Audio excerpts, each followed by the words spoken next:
Nous pensons souvent avec arrogance que la société moderne est le sommet de l'humanité jusqu'à présent, voyant à tort la technologie comme un artisanat moderne. Mais en vérité, certaines sociétés du passé étaient pas de loin plus créatives que nous leur en donnons crédit.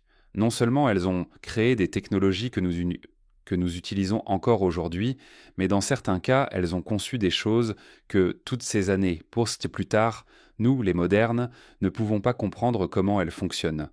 Elles n'ont peut-être pas inventé les iPhones, mais certaines de leurs technologies sont encore d'une brillance déroutante. Voici les technologies, les plaques les plus anciennes que les scientifiques ne peuvent toujours pas expliquer.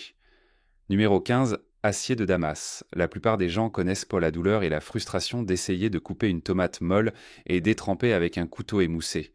Peu importe combien de fois vous l'aiguisiez, il semble s'émousser en quelques jours. C'est pourquoi l'acier de Damas est si incroyable. Une petite note sur l'état déroutant du terme acier de Damas, tant sur ce que c'est que sur la raison pour laquelle il n'existe plus.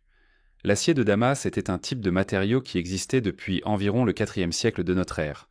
Non seulement les épées fabriquées avec ce matériau avaient un aspect incroyable, mais elles étaient en une enaigreur mortelle. Elles pouvaient découper à travers le canon d'un fusil, ou même un seul cheveu fin tombé sur la lame. Comme vous pouvez l'imaginer, peu de gens survivaient à leurs blessures sur un champ de bataille.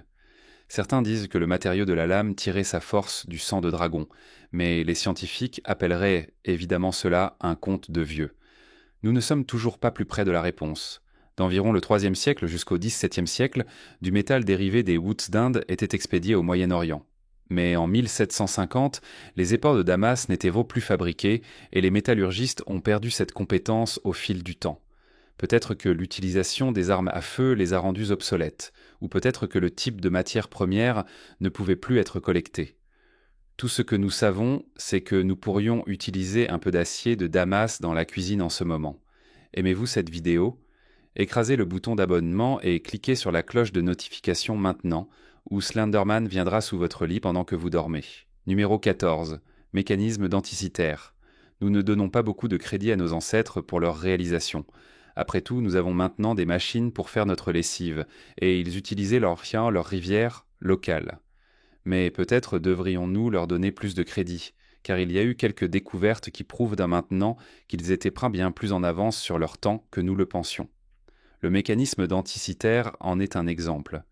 Cet étrange dispositif a été trouvé en 1901 sur l'épave d'un navire de commerce qui a coulé au 1er siècle avant notre ère dans la mer Méditerranée près de l'île d'Anticythère. Un groupe de plongeurs est tombé par hasard sur le dispositif lors d'une aventure de plongée non programmée. Il a failli être manqué, mais lorsqu'il a été déterré, tout le monde était émerveillé.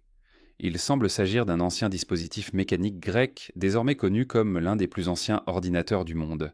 Il avait des engrenages d'horlogerie complexes qui étaient tous en avance sur leur temps, et il pourrait avoir été utilisé pour calculer le mouvement de la Lune et des étoiles. Le dispositif en bronze a survécu sous l'eau pendant toutes ces années et a éclairé à quel point les Grecs étaient vraiment avancés à cette époque numéro 13, manuscrit de Voynich. La plupart d'entre nous, à un moment ou à un autre, ont pris un livre et n'ont pas compris de quoi il parlait. La plupart du temps, cependant, c'était parce que cela n'avait pas beaucoup de sens pour nous, pas parce que nous ne pouvions pas le déchiffrer. C'est pourquoi le manuscrit de Voynich laisse les scientifiques complètement stupéfaits. Personne n'a la moindre idée de ce que ce livre signifie. Il semble s'agir d'un codex illustré, écrit à la main, dans un système d'écriture qui est essentiellement juste un point d'interrogation.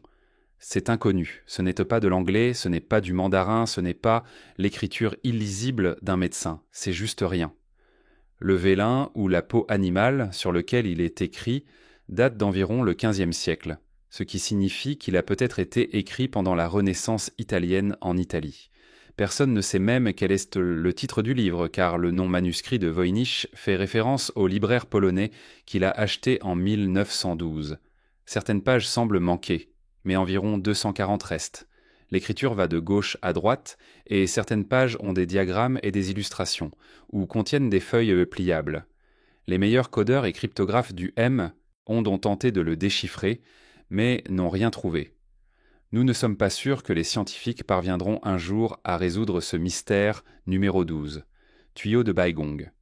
En ce qui concerne la plomberie de votre maison, Il y a probablement beaucoup de choses, Gruxwalazo, que vous ne savez pas à ce sujet. Ce tuyau sous l'évier, oui, mieux vaut laisser ça aux experts. Tant qu'ils savent de comment cela fonctionne, c'est tout ce qui compte. Mais certains tuyaux laissent même les plombiers perplexes. Et ceux-ci sont les tuyaux de Baigong, dans la ville de Delinga, dans la province du Qinghai en Chine. Un écrivain et archéologue chinois, Bai Yu, a trouvé des formations ressemblant à des tuyaux en 1996 en explorant le bassin de Shidam. Il vérifiait ce qui ressemblait à une grotte triangulaire près du lac Tozan lorsqu'il est tombé dessus. Au début, il pensait que la grotte était faite par l'homme, mais ensuite il a vu ce qu'il pensait être des tuyaux en métal incrustés dans les murs de la grotte et sortant du sol. D'autres tuyaux ont été trouvés autour de la colline et des rives du lac, et les scientifiques ont commencé à penser qu'ils pourraient sans être des empreintes fossilées de racines d'arbres pour une raison quelconque. Les tuyaux variaient en taille, allant d'aiguilles à 16 pouces, et étaient tous uniformes et d'apparence intentionnelle. Lorsque des échantillons ont été envoyés pour analyse, ils contenaient un des matériaux courants comme l'oxyde de calcium et le dioxyde de silicium, mais 8% d'un matériau dont ils n'avaient aucune idée. Pourrait-il s'agir d'un exercice de plomberie paranormale ? Numéro 11. La batterie de Bagdad. Notre nouvelle technologie électrique et de batterie est assez incroyable. Croyez-le ou non, elle n'est en aucun cas nouvelle. C'est vrai, un artefact unique dans le musée de Bagdad en Irak en est la preuve. Avec une combinaison de matériaux, quelque chose d'aussi simple qu'un pot en argile a pu produire 1,1 volt. Le pot mesurait 6 pouces de haut et avait un cylindre en cuivre au centre, suivi d'une tige en fer au milieu. Le cylindre en cuivre et la tige en fer étaient maintenus en place par un bouchon en asphalte. Plus d'un de ces pots ont été trouvés lors des fouilles dans un village appelé Jujadrabu, près de Bagdad. Ce village avait environ 2000 ans, datant de la période Parthe. Personne ne sait à quoi le pot en argile aurait pu servir, mais il y a bien sûr de nombreuses théories. Certains pensent qu'il s'agissait d'une batterie ancienne, ce qui pourrait être vrai lorsqu'il est rempli d'un liquide électrolytique comme du vinaigre. Certaines traces de corrosion ont été laissées 35 au fond du pot pour indiquer que cela pourrait être le cas. Pourraient-ils l'avoir utilisé pour charger leurs iPhones préhistoriques ? Qui sait ? Numéro 10. Le pilier de fer. Nous savons à quelle vitesse les bâtiments peuvent s'effondrer. Les preuves mentionnées sont souvent trouvées à travers des tremblements de terre dans des villes du monde entier. Mais savez-vous ce qui semble résister à tout ce que les éléments lui lancent ? Le pilier de fer de Delhi. Cette structure incroyable mesure plus de 23 pieds de haut et pèse environ 7000 livres. Elle présente une combinaison de matériaux résistants à la rouille et ceci ne révèle rien sur son âge de 1600 ans. Elle a l'air aussi neuve que le jour où elle a probablement été mise en place. La seule preuve suggérant qu'elle a beaucoup été vue au fil des ans est la légère dent causée par un boulet de canon tiré à courte distance. On pense que l'emplacement actuel à Delhi n'est probablement pas celui où le pilier a été initialement placé. En mémoire d'un puissant roi nommé Chandra, qui est supposé être Chandragupta, il a été construit par le roi Chandragupta entre 375 et 415 de notre ère et aurait pu être placé à l'extérieur des grottes d'Udayagiri. Maintenant, il se trouve au complexe de Qutb à Murali, Delhi, en Inde. Il est découvert d'inscriptions de plusieurs époques et possède une couche de fer cristallin soigneusement placée pour se protéger du climat de Delhi. Le pilier soulève plus de questions que de réponses pour les scientifiques, qui n'ont pas encore étudié toutes les différentes dates et inscriptions. Par conséquent, ce poteau métallique incroyable reste un mystère numéro 9, le disque de Phaistos. Est-ce un outil éducatif alphabétique ? Est-ce un jouet ? Est-ce un frisbee mal pensé ? Les scientifiques n'ont pas encore compris ce qu'est le disque de Phaistos et même ce que la langue qu'il contient signifie ou signifiait à l'époque. Beaucoup de ces symboles peuvent être facilement reconnus, comme celui qui ressemble à une fleur et l'autre qui ressemble à une tête d'homme. Les archéologues ont trouvé le disque de Phaistos en 1908 sur l'île de Crète, une île grecque. C'était un disque en argile d'environ 6 pouces de diamètre et de moins d'1 pouce d'épaisseur. Cela en soi n'était pas unique, mais le disque était couvert d'une spirale de 242 symboles, dont aucun n'avait beaucoup de sens. Il a obtenu son nom de disque de Phaistos de la ville où il a été découvert, plutôt que les scientifiques parvenant réellement à comprendre de quoi il s'agissait. Aujourd'hui, le disque se trouve dans un musée archéologique à Héraclion, exposé comme un artefact en argile vieux de 2500 ans et est l'un des premiers exemples d'écriture imprimée. Certains scientifiques ne croient pas qu'il y ait suffisamment d'écriture dessus pour former un script, mais qu'il y en a trop pour que ce ne soit qu'un alphabet. Par conséquent, même aujourd'hui, les 61 groupes de lettres et 45 signes distincts ne signifient rien pour nous. Numéro 8. Marques de traînées de la vallée de Phrygie. En regardant ces marques de traînées coupant le paysage de la vallée de Phrygie en Anatolie centrale occidentale, en Turquie, vous penseriez que quelqu'un est passé par là avec une charrette quand il faisait boueux et marécageux. Cela ressemble littéralement à des marques de traînées de charrette, et la plupart des gens formeraient cette opinion à partir de photos seulement. Sauf que vous auriez tort, et les scientifiques ont tort. Nous avons tous tort. Personne ne connaît la réponse aux mystérieuses marques dans le paysage. Ce à quoi cela ressemble n'est définitivement pas ce que c'est, car ces marques de traînées datent de plus de 12 millions d'années et sont coupées dans le socle rocheux à intervalles réguliers. Des preuves montrent qu'elles datent de l'Empire hittite entre 1600 avant notre ère, jour avant et 1178 après. Gilles. D'autres preuves montrent que d'autres marques ont été laissées plus tard par les Grecs, Alexandre le Grand avec son armée, et les Phrygiens. Mais la question demeure de savoir qui est arrivé là en premier il y a 12 millions d'années. Les eaux glaciaires ont-elles créé les marques, ou des extraterrestres ont-ils transporté des matériaux à travers notre Terre bien avant notre arrivée avec les empreintes fossilées dans la cendre? Numéro 7. Les travaux de terre du Kazakhstan. La plupart d'entre nous ont une vue magnifique de notre environnement depuis la Terre, mais rien ne vaut la vue que la NASA obtient de l'espace. Et c'est pourquoi ils continuent de trouver des sites assez incroyables que beaucoup d'entre nous manquent depuis le sol. Les travaux de terre entourant le Kazakhstan sont une telle découverte. Un jour, l'économiste et passionné d'archéologie Dmitri Day du Kazakhstan regardait des pyramides et des tombes sur la chaîne Discovery lorsque lui est venue l'idée de voir s'il pouvait repérer des pyramides au Kazakhstan sur Google Earth. Au lieu de pyramides, cependant, il a trouvé quelque chose de bien plus unique. D'en haut, il y a une série d'anneaux, de croix, de lignes et de carrés qui sont à peu près de la taille de nombreux terrains de football. Ils ont environ 8000 ans, et les photos ont été prises à 430 miles au-dessus du sol. Depuis la découverte de Dmitri, les astronautes ont maintenant été invités à observer la région kazakh pour voir ce qu'ils peuvent trouver d'autre, car Dmitri continue de découvrir d'autres travaux de terre aussi. Mais le temps presse, car les constructeurs de routes ont maintenant détruit même certains des travaux de terre plus récemment découverts. Numéro 6. La roue des géants. Israël abrite de nombreux sites archéologiques oubliés. En gros, vous pouvez être en train de vous promener et tomber sur quelque chose datant de milliers d'années que personne n'a jamais vu. Un tel site, et peut-être l'un des plus mystérieux, est la roue des géants. Ce monument préhistorique en pierre dans les hauteurs du Golan date de centaines d'années, mais est resté inaperçu pendant des siècles. Pourquoi? Parce que vous ne pouvez pas le voir depuis le sol, seulement depuis les airs. En arabe, la roue des géants s'appelle Rujam el-Hiri, ce qui signifie le tas de pierres. En hébreu, la roue des géants est Gilgal Rephaïm, ce qui fait référence à une ancienne rose de géant mentionnée dans la Bible. Le monument se compose de 5 cercles, dont l'un mesure plus de 500 pieds de diamètre. Il y a aussi une chambre funéraire au milieu. Depuis sa découverte, les gens veulent de l'action.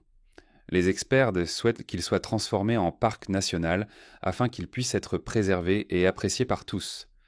Cependant, il est plus probable que la roue des géants rejoigne plusieurs autres sites archéologiques oubliés au Moyen-Orient. Numéro 5. La Grande Pyramide de Gizeh. D'accord, vous vous demandez probablement pourquoi la Grande Pyramide de Gizeh est quelque chose que nous ne pouvons pas expliquer. Ce sujet a été bien et véritablement couvert par les scientifiques. Ou l'a-t-il été? S'il y a une chose que les scientifiques n'ont pas encore pleinement comprise, c'est la technologie sonore qui pourrait exister à l'intérieur de la pyramide. Dans la chambre cachée, il y a un passage sans issue fait de roches qui semble avoir fonctionné comme un tube de résonance sonore. Il a la capacité de générer des infrasons dans la plage de 5 Hz. Ce que nous savons sur les infrasons, c'est qu'ils peuvent avoir des effets fous sur les humains. Ils peuvent vous rendre malade, paranoïaque, anxieux, sans parler des sentiments de déconnexion et d'autres mondes. C'est un truc assez avancé pour il y a 45 000 ans. Personne ne sait si ce tube sonore a été créé intentionnellement ou non, mais si c'était le cas, nous voulons savoir pourquoi. Malheureusement, cela pourrait être quelque chose que nous ne saurons jamais.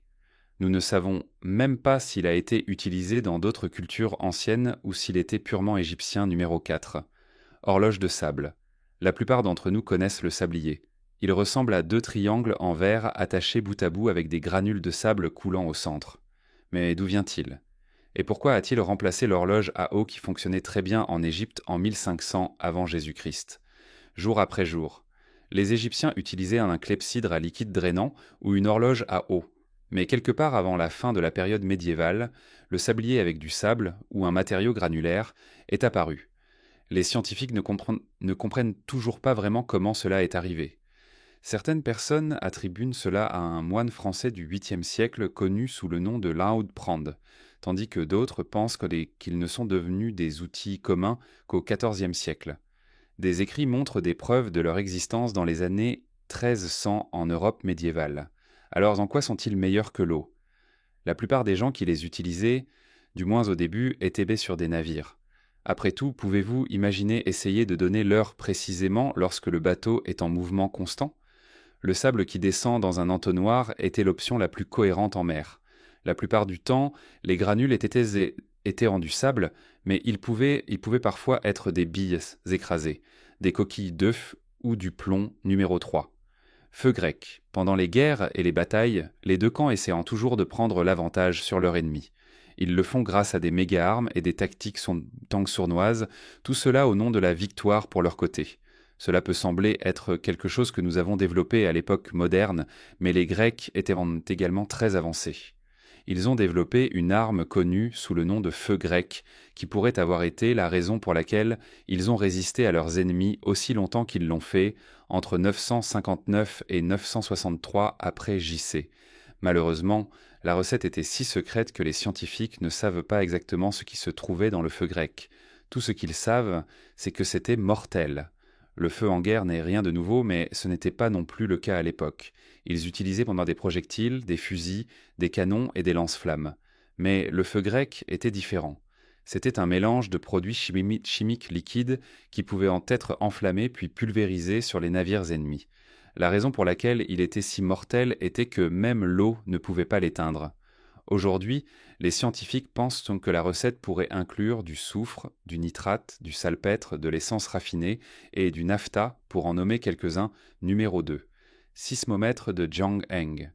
Nous disposons de technologies assez avancées qui nous permettent de mesurer les tremblements de terre et l'activité sismique en général. Mais saviez-vous que cette technologie n'est en aucun cas nouvelle ?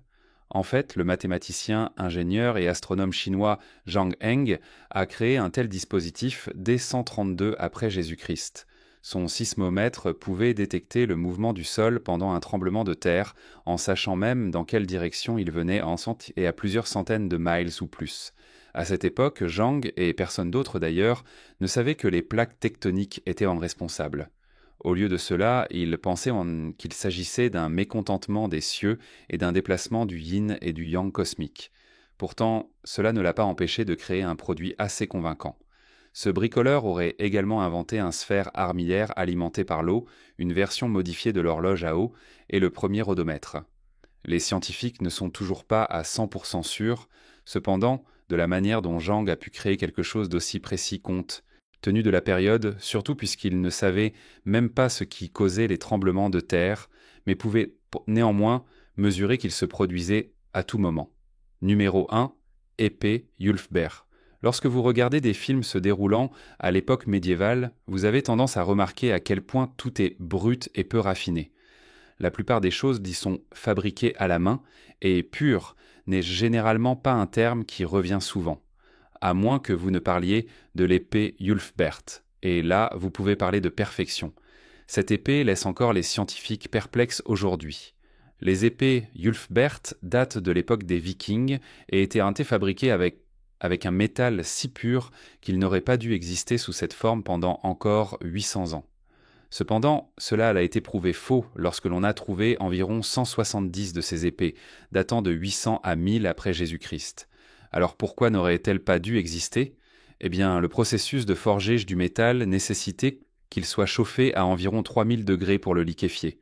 À cette température, les forgerons pouvaient éliminer les impuretés connues sous le nom de scories. Du carbone était ensuite ajouté pour donner de la force à l'épée. Cependant, à l'époque des Vikings, de telles températures étaient impossibles à atteindre. Les scories devaient être battus, mais cela ne pouvait jamais être fait correctement. Donc, les scientifiques sont perplexes quant à la manière dont ils ont réussi à fabriquer de tels outils de guerre parfaits sans méthode moderne. D'accord, cerveau, les scientifiques ne peuvent pas déterminer à quoi servent la plupart de ces choses ou ce qu'elles faisaient, mais vous, pouvez-vous? Avez-vous des idées que vous pensez que les scientifiques devraient en considérer? Consultez également nos autres contenus intéressants qui apparaissent à l'écran en ce moment. À la prochaine fois.